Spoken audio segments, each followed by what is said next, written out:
Once a Waqf always a Waqf. Waqf board सिर्फ और सिर्फ प्रॉपर्टी का विषय नहीं रह गया, महिला के पारिवारिक अधिकारों को छीनने का भी कुछ लोगों ने इसको माध्यम बना दिया। मुस्लिम समाज में से अहमदिया समाज मेरे पास आया और अहमदिया समाज ने कहा कि उनके प्रदेश के वक्फ बोर्ड ने उनको एक्सकम्युनिकेट कर दिया, मतलब नॉन मुस्लिम डिक्लेयर कर दिया, जो हमारा संविधान नहीं करता। क्या एक बोर्ड को अधिकार है कि जबरन एक औरत की शादी तोड़ दे, धमकाए? क्या एक बोर्ड को अधिकार है कि किसी को नॉन मुसलमान जो इस्लाम में मानता है उसको नॉन मुस्लिम डिक्लेयर कर दे? क्या एक बोर्ड को अधिकार है कि जो मान लीजिए इस्लाम धर्म का पालन नहीं करता उसको भी कहे तुम भी वक्फ बना दो? भले ही मेरा धर्म हिंदू है, लेकिन मैं अपने धर्म का सर्वोच्च पालन करते हुए भी अपने संवैधानिक ड्यूटीज के प्रति सजग हूं। What is to the best of our ability कि हम कर सकते हैं। Now nothing is perfect from different points of view, but how can you reach a particular legal perfection that can, I'm sure, help avoid challenges of the future? For instance, section 40 को हटाना, हेमंत जी ने कहा once a tenant always a tenant, और वक्फ को लगता था once a Waqf always a Waqf. The beauty of an evolving democracy is that with the changing times and the changing needs of the population, the legislative, हमारी कानून व्यवस्था, हमारे देश की संसद बढ़ती और बदलती दरकारों के मद्देनजर कानून बनाती है। और इसीलिए मैं बहुत ही खुश हूं कि इस कानून को बनाने में कोई जल्दबाजी नहीं हुई। देश के सभी वक्फ बोर्ड्स को आमंत्रित किया गया ताकि किसी को ये ना लगे कि ये कानून किसी एक धर्म, किसी एक धार्मिक व्यवस्था के खिलाफ है। हम सबको, चंदुक साहब ने एज ए सिख जेंटलमैन अपनी बात को रखा, हम सबको अधिकार है कि हम अपने धर्म का प्रचार करें, प्रसार करें, अपने धर्म को माने और अपने धर्म के अनुसार अपना जीवन व्यतीत करें। हमारे देश का संविधान, ये व्यवस्था हम सबको देता है।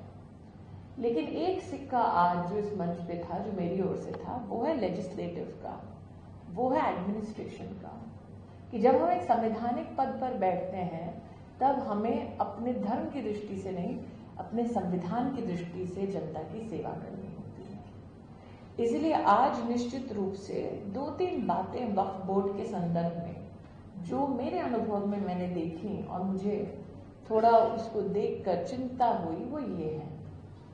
तेलंगाना में वक्फ बोर्ड ने खुला देना शुरू कर दिया। मतलब मोदी सरकार ने कहा कि आप 3 बार तलाक देकर एक मुस्लिम महिला को त्याग नहीं सकते। उसके चलते कुछ लोगों ने कहा कि कैसे ट्रिपल तलाक को अवॉइड किया जाए। कई केसेस ऐसे आए जिसमें महिला को प्रताड़ित किया गया कि वो अगर धमकी के बाद भी अपना महर छोड़ के खुला एक्सेप्ट ना करे तो उसका जीना दूभर हो जाता। तो वहां के स्थानीय वक्फ बोर्ड ने खुला देने का, खुला सर्टिफिकेट देने का भी काम शुरू कर दिया। इसका मतलब वक्फ बोर्ड सिर्फ और सिर्फ प्रॉपर्टी का विषय नहीं रह गया, महिला के पारिवारिक अधिकारों को छीनने का भी कुछ लोगों ने इसको माध्यम बना दिया।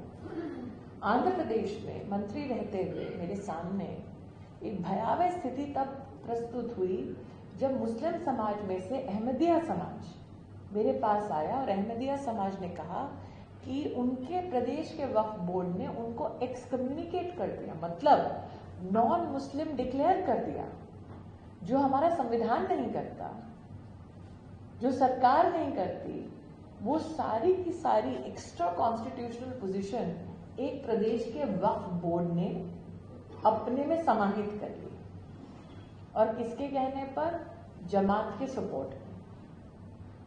तो इसीलिए आज भले ही ये वाला मंच सीमित है टेनेंट्स वेलफेयर के संदर्भ में, लेकिन मैं आपको ये बातें इसलिए बता रही हूँ कि जब सरकार ने या सरकार के नुमाइंदों ने इस विषय पर अपनी रिसर्च की, जैसे अत्रे जी ने कहा, या अपनी सोच को रखा, तो वो सोच एक विषय या एक अनुभव या समाज के एक अंश के आधार पर नहीं, व्यापक सामाजिक दृष्टिकोण के संदर्भ में रखा कि क्या एक बोर्ड को अधिकार है कि जबरन एक औरत की शादी तोड़ दे, धमकाए? क्या एक बोर्ड को अधिकार है कि किसी को नॉन मुसलमान जो इस्लाम में मानता है उसको नॉन मुस्लिम डिक्लेयर कर दे? क्या एक बोर्ड को अधिकार है कि जो मान लीजिए इस्लाम धर्म का पालन नहीं करता उसको भी कहे तुम भी वक्फ बना दो? तो इन सारे विषयों के ऊपर चर्चा और चिंता करने के बाद सभी हाँ ये सत्य है कि ऑल इंडिया वक्फ काउंसिल की मैं पहली नॉन मुस्लिम चेयरपर्सन बनी।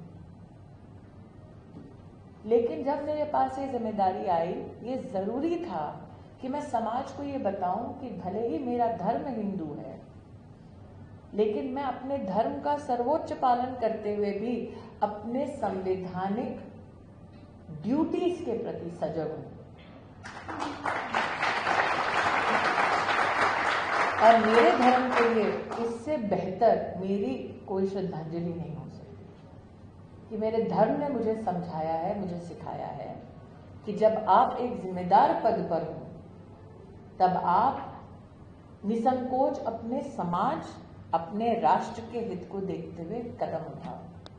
मुझे लगता है जेपीसी की जो व्यवस्था आई है वो व्यवस्था जेन्युइनली डेमोक्रेटिक प्रिंसिपल्स पर आधारित और डेमोक्रेटाइजेशन ऑफ व्यूज को समर्पित एक जेपीसी बनी है। कई न्यूज एजेंसीज में भी इस बात का उल्लेख हुआ है कि waqf by user Surat municipal corporation का एक ऑफिस है जिसको वक्फ बोर्ड ने क्लेम कर दिया। क्यों? क्योंकि शाहजहां की बेटी साहब ने वहां पर हज यात्रा के वक्त थोड़ा सा विश्राम किया था। तो अंग्रेजों ने हाँ ये आपको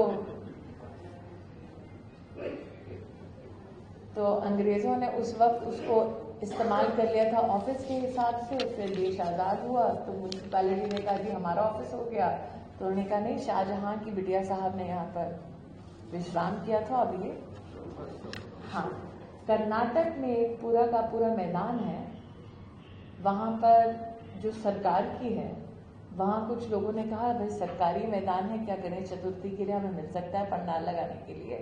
तो कहा नहीं, वहाँ नमाज अता हुई थी, ईदगाह की जमीन है। इनफैक्ट हेमंत जी तो शॉक्ड होंगे, इलाहाबाद हाईकोर्ट ने 2023 में अपनी जमीन छुड़वाई है वक्फ से, विच वाज इलीगली ऑक्यूपाइड। तो आप अकेले नहीं हैं, कोर्ट को भी लड़ना पड़ा है अपनी जमीन के लिए। और इसीलिए मेरा ये मानना है कि जेपीसी के सम्मुख जब आप टेनेंट वेलफेयर एसोसिएशन की ओर से चंदोक जी और विशेषतः हेमंत जी के सानिध्य में प्रस्ताव रखेंगे और जेपीसी के सामने जब आप प्रस्तुत होंगे, तो मुझे लगता है सिर्फ दिल्ली नहीं, देश भर के जो टेनेंट्स हैं उनकी ओर से एक नई सोच आप हमारी संसदीय जो मंडली है उनके सामने प्रस्तुत कर पाएंगे। It has been, Athre ji, my greatest privilege to have written an act, but nothing is perfect. What the JPC ensures is that the work in progress, so that every voice can be reflected, is what has been institutionalized by the Prime Minister. And yes, Chandok Sahab said there is not a legal firm the world over which does not have an Indian. So, Athre Sahab, I might not be a lawyer, but I've given birth to one, and I'm the daughter-in-law of one.